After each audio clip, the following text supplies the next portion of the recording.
Supporters and opponents rallied their troops in the controversial debate over same-sex marriage today.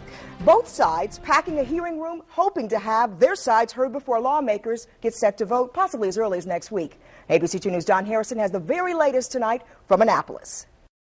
The opportunity to be here to talk about. Dozens of opponents and supporters of the same-sex marriage bill crammed into the Senate Judicial Proceeding Room to discuss the legislation.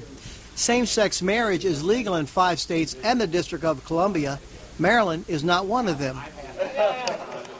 The group Equality Maryland that supports same-sex marriage hopes this is the year the legislation gets passed. When I have people who turn to me and tell me that my family's not complete, Maya Deane-Polyak is 14 years old. Maya's mother and partner have been together for 29 years. They live in Baltimore City but can't get married in Maryland. Not only do the current laws affect the parents, the children are impacted as well. I don't understand why they're not allowed to have the same protections if they're just the same as any other parents who love their children unconditionally. Legislators have heard this bill for several years now, and some feel it's time to have marriage between the same sexes be recognized in Maryland. Living in a country where gay and lesbians can serve openly in the military, they're willing to die for my freedoms. I think the least that we can do is vote for theirs. I happen to be for traditional marriage. Senator Nancy Jacobs is against same-sex unions, but can see her side may not be successful this year. I'm afraid that it is going to happen unless the people of Maryland rise up and make their voices known.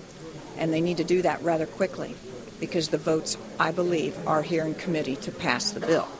Even if the bill does pass out of the committee, it could end up here in the Senate, where it could get stuck in a filibuster or even get pushed to a referendum for the voters to decide. In Annapolis, I'm Don Harrison for ABC 2 News. And the bill may be heard as soon as next week in the Senate. Now, if lawmakers approve, Maryland would become the 6th state in which members of the same sex could marry, joining Connecticut, Iowa, Massachusetts, and New Hampshire and Vermont. The District of Columbia also has legalized same-sex marriage.